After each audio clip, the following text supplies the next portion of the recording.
I was born and raised in Singapore. I lived with my parents and my older brother and my younger brother.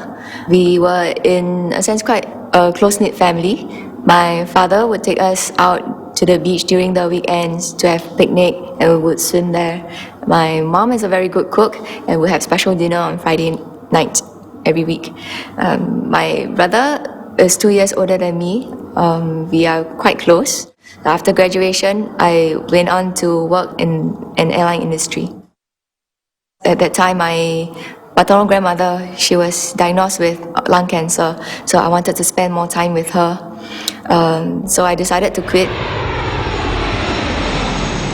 Then I took a small break. I went to Hong Kong with one of my friends.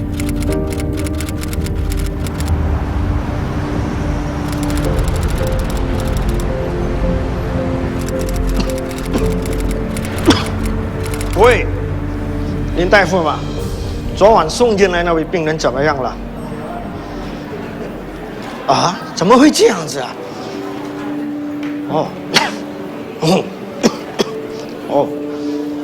唉，这真令人担忧。对了，这2天我也不太舒服，早上还发高烧呢。谢谢你关心啊，电梯来了，不跟你多说。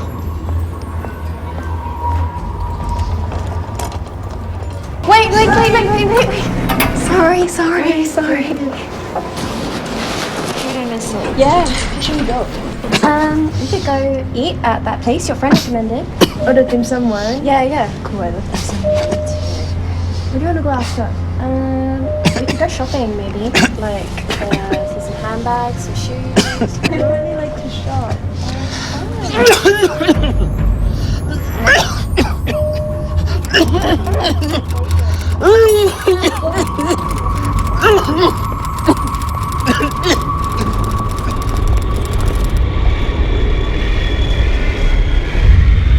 During my last day when I was coming back to Singapore, I fell sick at the airport. For a few days I was sick. Esther, you didn't even finish your dinner tonight. I have no appetite. That cough doesn't sound good. Are you still having that fever? It's just a normal fever, Mom. You should get medication.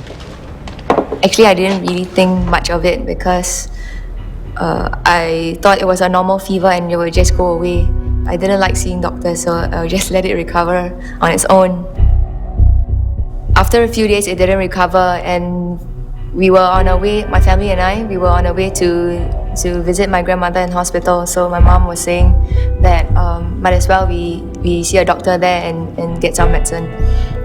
So we went there and the doctor checked on me, and probably he found some abnormality in my breathing, and so he took a chest x-ray. You see these white patches? We need to investigate what is this. How long have you had this cough? A week? Have you been traveling? She just came back from Hong Kong. Why? Is it anything serious? I don't know yet.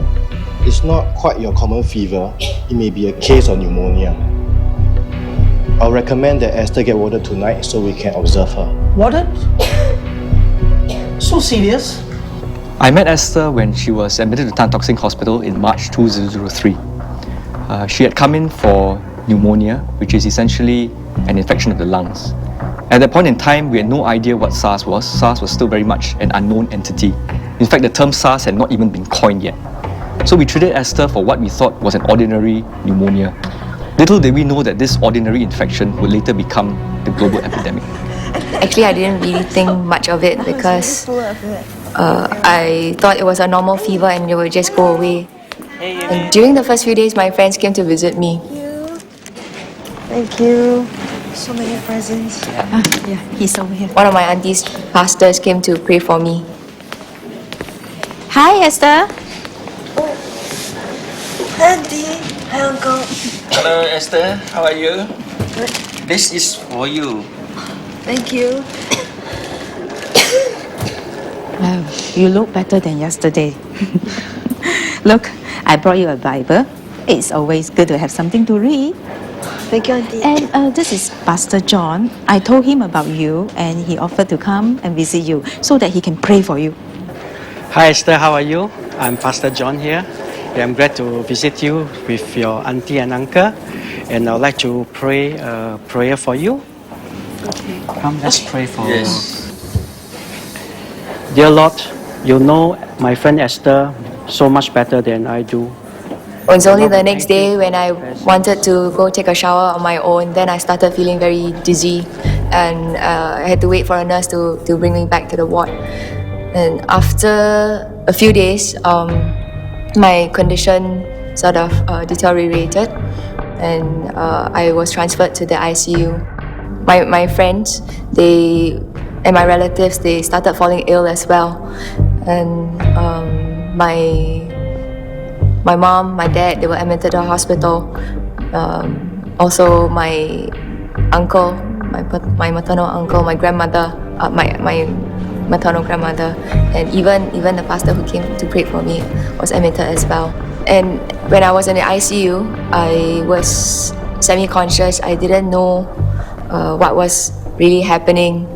And the people I come across in the hospital was the doctors, the nurses, and they were all dressed in the gown and the gloves and with the mask on. We're going to increase your dosage of antibiotics today. You'll be fine. We are going to draw more blood samples from you. Just relax. We had to be fully clothed in PPE, which is a personal protection equipment. And this included a face mask, gown, gloves, and even protective equipment for our feet. There were many of us who actually stayed away from our families. Some of us stayed in hotels for the entire duration of the problem. And after that, I was transferred to another ward when I got better. And at that time, I remember I stayed for about 2 nights with my mother, and she was there. She looks quite alright still. Well, okay, have a good rest. The nurse will come and see you later. Mommy, it's your turn. Yes. One hand. Yeah, okay lah. No, you have to practice so that you can beat Pa. I'm as good as your dad. Not really. You still have to practice. Hey, who is that guy that visited you that day? What guy? Don't have guy. I don't know what you're talking about. That handsome guy. Oh my God. Where got handsome guy? That handsome guy. Don't have handsome guy. Where got handsome guy? I know your taste, okay? You don't like ugly guy. No, where? After the 2 days I stayed with her, her condition worsened and she got transferred to the ICU.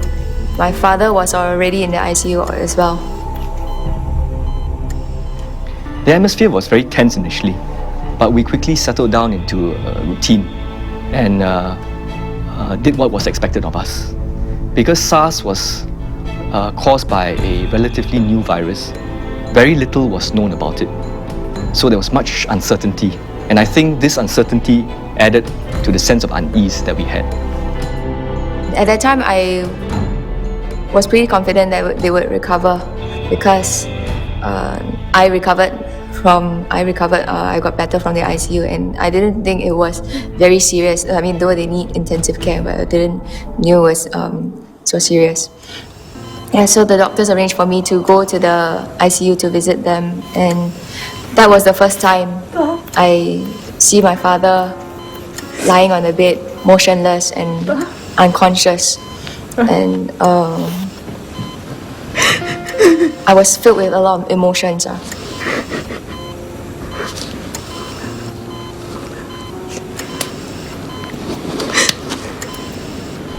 Though we were a close-knit family, I had a lot of expectations on him to provide for the family. He quit his job on and off, going around to search for jobs. So I thought that he wasn't providing enough for the family, and my mother, as a result, had to go out to work. Thanks, Mom. I didn't really talk to my father about this. It was just like a silent defiance. How are you? Getting better? I'm okay. I knew he loved me, Just going out. but He didn't live up to my expectations. Pa! Pa!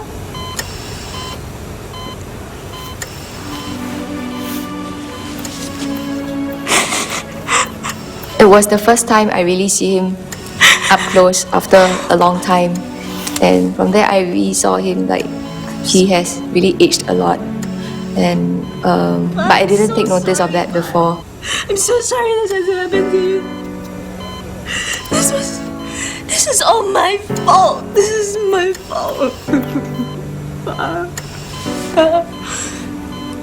Pa, I need you to wake up, Pa. I need to tell you something.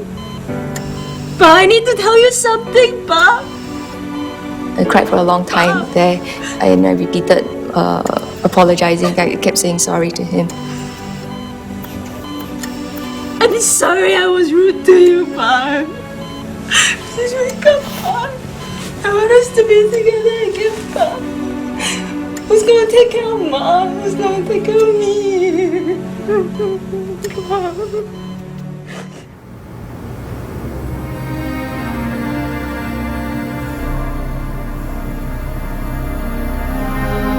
My mother, when I visited her, so I was just there. I didn't know what to do.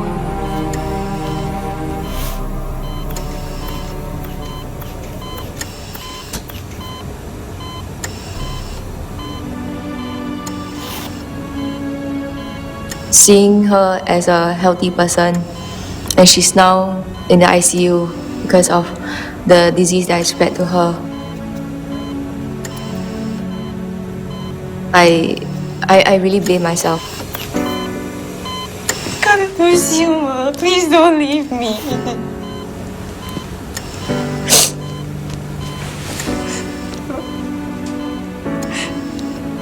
I'm gonna get better.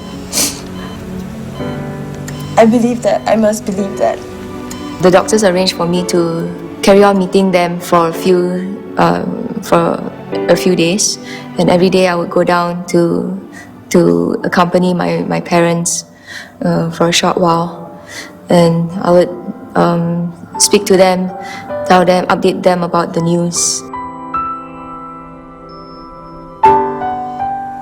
If you make the Most High your dwelling, even the Lord, who is My your auntie refuge, passed me this Bible then no and told me harm to read Psalm 91. No disaster will come near your tent, for he will command his angels concerning you to guard you in all your ways. They will lift you up in their hands, so that you will not strike your foot against a stone. You will tread upon the lion and the cobra.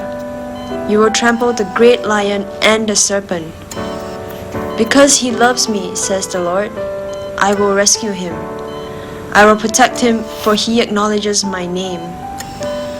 He will call upon me, and I will answer him. I will be with him in trouble. I will deliver him and honor him. With long life will I satisfy him and show him my salvation. Psalms 91. Amen.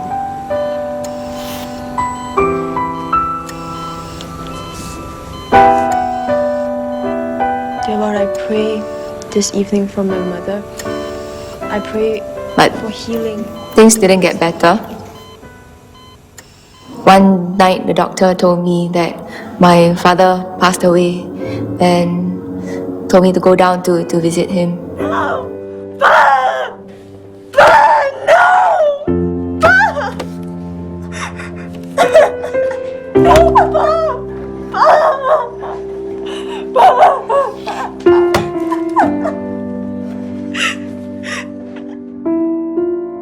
The few days after my father passed away, continued to visit my mother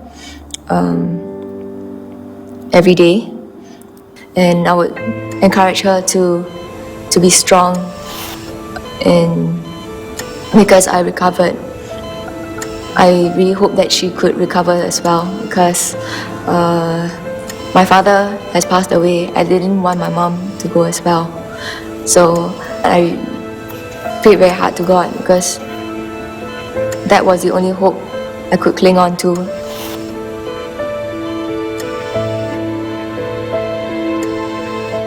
But after a few days, my doctor came to tell me that my mother has passed away too. No! Mom! Mom, no! It's not possible! Mom! Mom, wake up! Mom! Wake up! No! I already lost Pop. It's not possible, Mom! And I remembered, I was kneeling in front of a bed and crying for a long time and asking why did this have to happen to my parents, why did this have to happen to me. I was very sorry that I have spread the disease to them and caused them to die. That day, I cried for a long time, and after that my brothers and aunties came as well.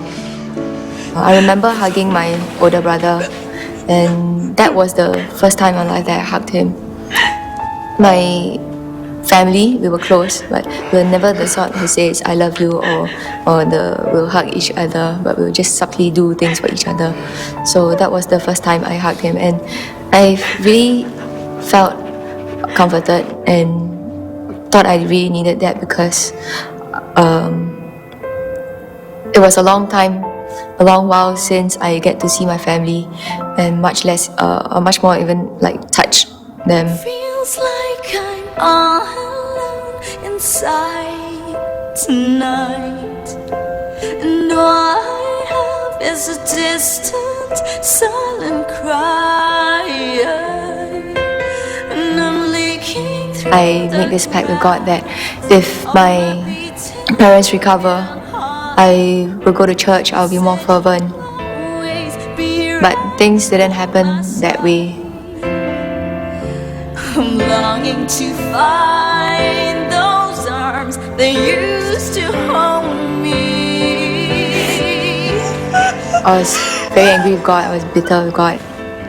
I didn't even know whether God is real or not.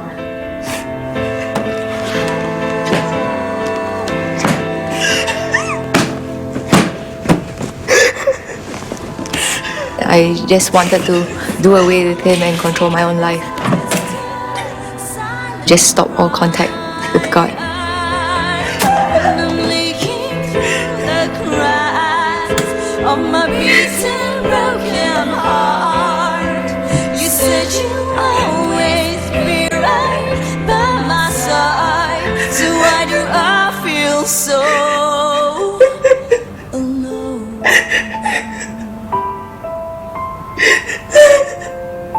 My maternal grandmother was admitted to, but she recovered. One of my uncles didn't make it, and the pastor who came to visit me, my auntie's pastor, came to visit me to pray. He didn't make it as well, and I knew a couple of doctors and nurses who were infected as well. When I found out that 2 of my doctor friends had succumbed to SARS, I was absolutely devastated. It was truly heartbreaking, and it was a crushing blow to our morale as well. And one of them was a doctor who was seeing me, and he was overseas. He went overseas and he got infected as well. Those were times of deep despair, and I don't think words can even adequately describe how I felt at that point in time. But I was reminded that this virus is no respecter of persons, race, gender, occupation, or social standing.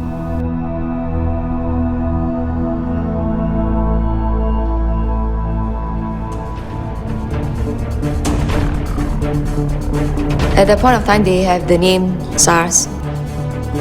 There were a lot of news going on about this disease, and they labeled me as the super spreader and how I spread it to a lot of other people.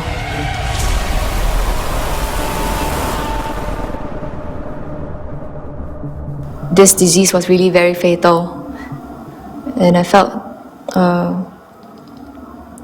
that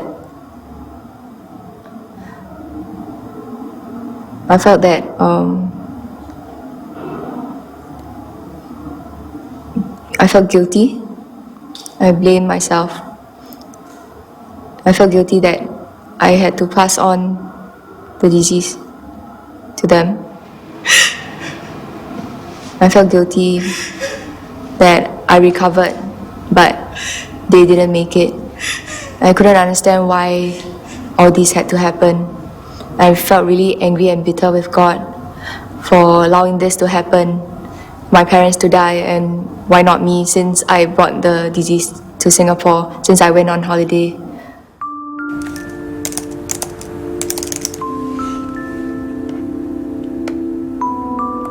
I think the public was quite supportive of me. I received a lot of cards and soft toys.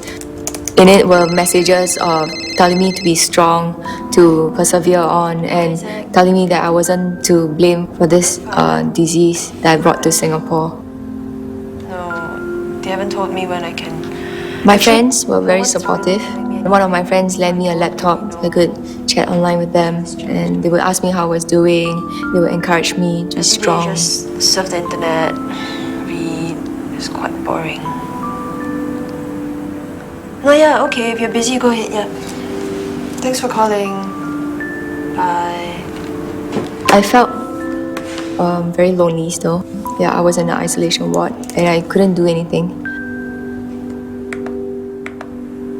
There was once my aunties, since they couldn't visit me, they were standing at the road opposite the hospital building. Sorry, you want me to go towards the window?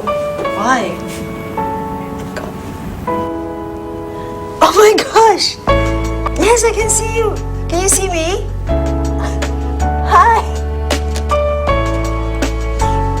To me, that was quite comforting, and that was a way of showing their support for me.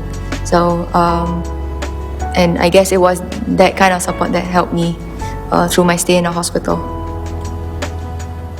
When the doctor saw that my fever has recovered and my cough has recovered, and they thought my lungs has cleared, so they discharged me from the hospital. And at that point of time, I was still very bitter with God. I still couldn't get over my parents' death. Esther! My brothers and my aunties were very supportive of me. They didn't mention anything about the SARS episode. They didn't blame me for anything. But instead, they showed their love and their concern for me through just being normal. Just life carries on as usual. Back to the kitchen. I will clean some of her clothes.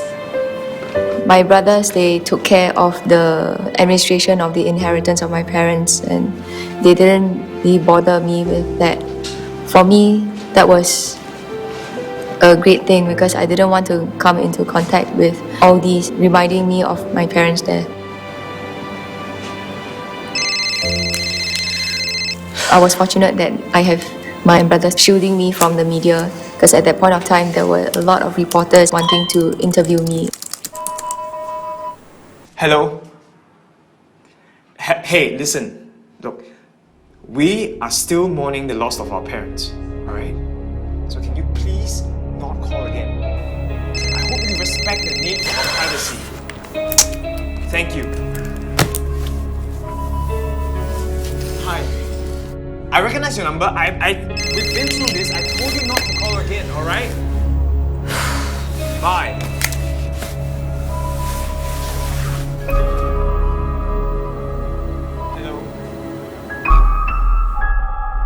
My turn. You keep using the middle. Your turn. Hey, Daddy cannot play cheat. Okay. Play cheat. I have more skills, so I. Your turn. Sure, I understand. Don't shake.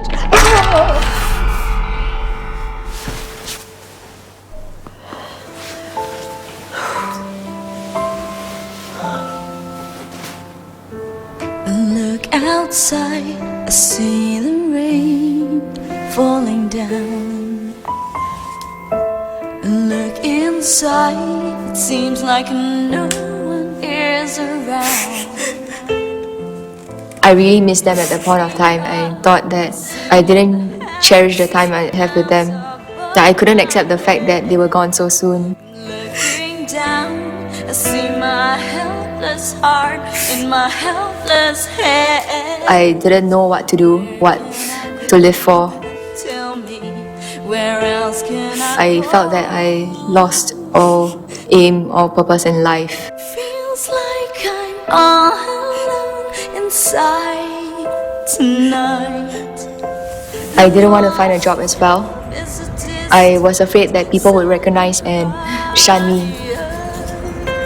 And I'm leaking through the cracks of my feet. And after some time, I needed to get my wisdom teeth extracted. My friend recommended me a dentist near my house.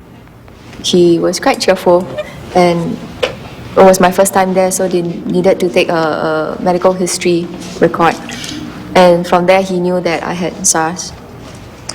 Okay, Esther, your wisdom tooth is still in its early stages. I'll arrange for you another appointment. What do you do for a living? Nothing. I haven't done anything for about 7 months. Oh, you know it's not good to do nothing for so long at home, right?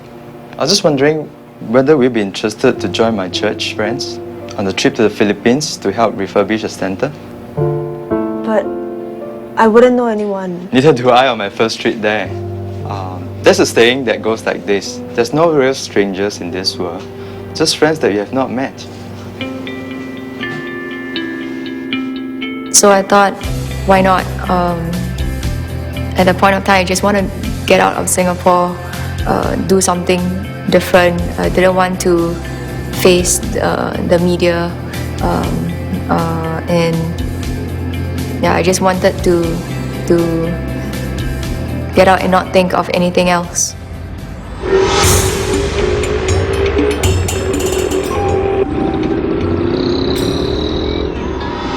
We went to the Philippines to refurbish a student center, do a bit of renovation.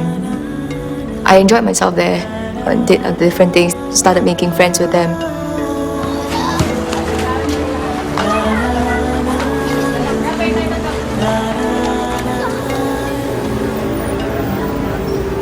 And on Sundays we would go to a church service and I would have to follow them.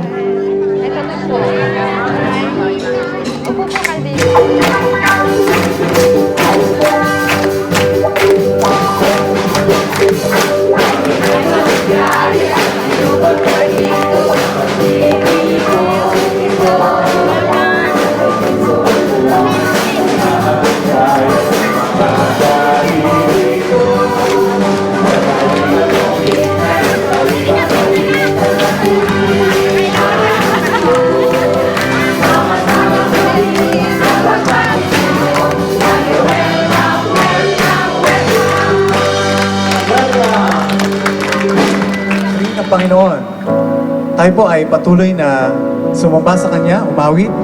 Tayo po ay makakaupo na. Panatilihin po natin at damahin natin ang presensya ng Panginoon sa umagang ito.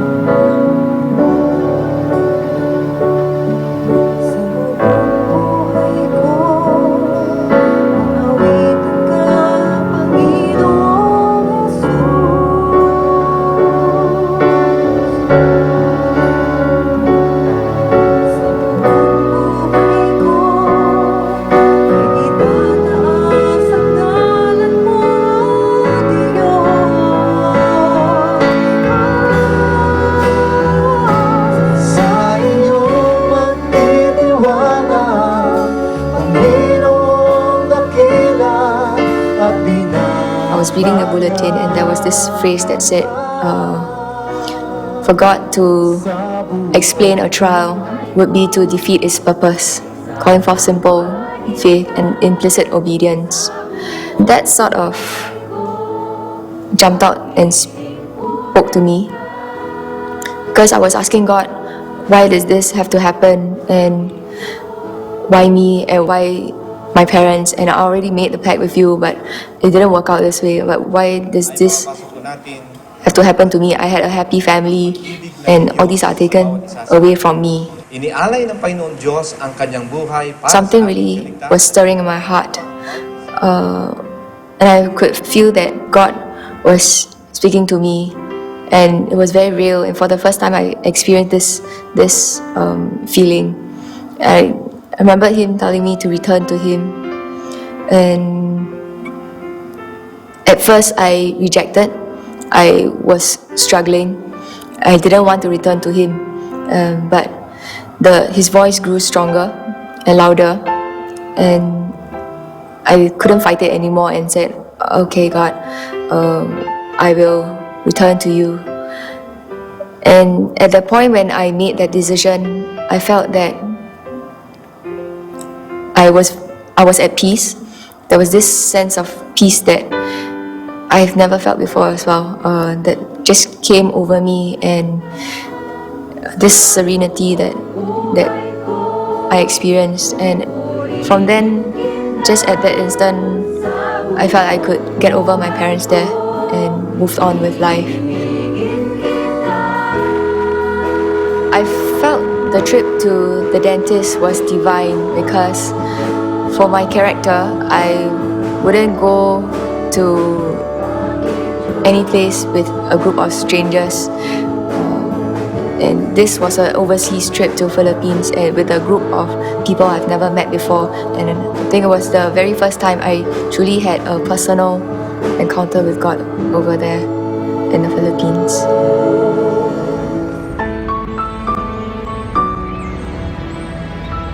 After the Philippines trip, I told God that I was ready to start life anew, to Hello. get a job.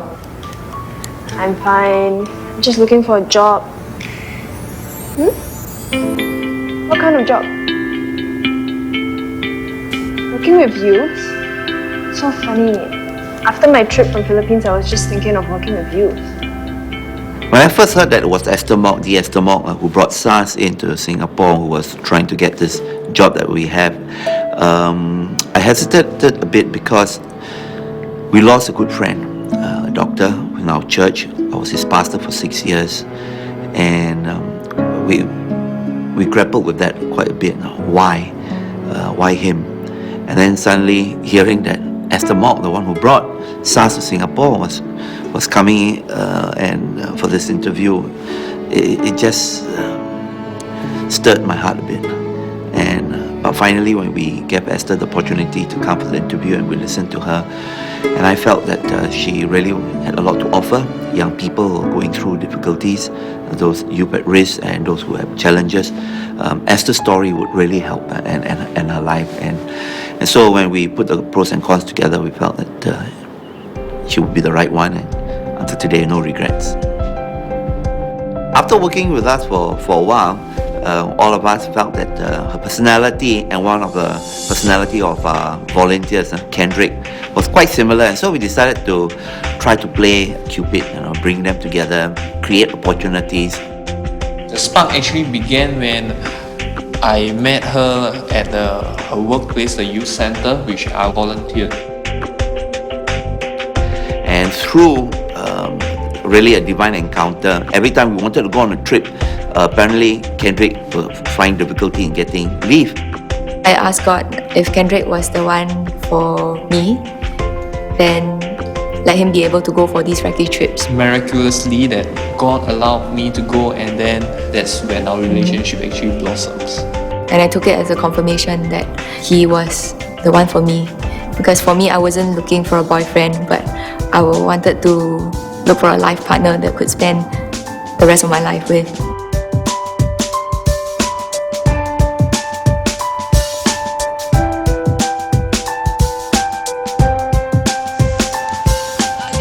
I coached tchoukball with my husband. We started a tchoukball club.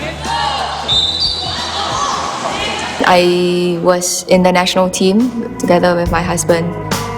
It was a very different experience for me because this is the first time I am representing Singapore. There is a time to live, there is a time to die, there is a time to plant, there is a time to plow, there is a time to kill, there is a time to heal, and in all seasons I will bless your name.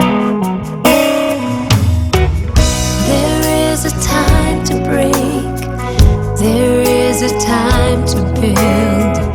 There is a time to weep.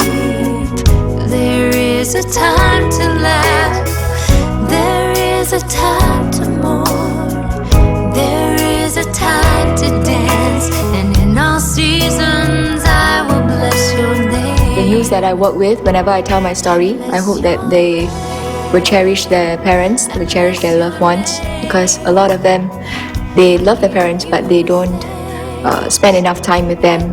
They would spend more time with their friends, go home late, argue with their parents because they're not giving them enough freedom. One of my favorite verses in the Bible is Proverbs 3 verse 5, which is, "Trust in the Lord with all your heart, lean not on your own understanding." And I found this verse to be especially helpful during the time of SARS, because SARS was still something that was very much unknown. It was a new virus and there was little understanding of it. So even if we had wanted to lean on our own understanding, there was no way we could have done so because we didn't know anything about SARS. So I found myself relying more on God and drawing strength from God.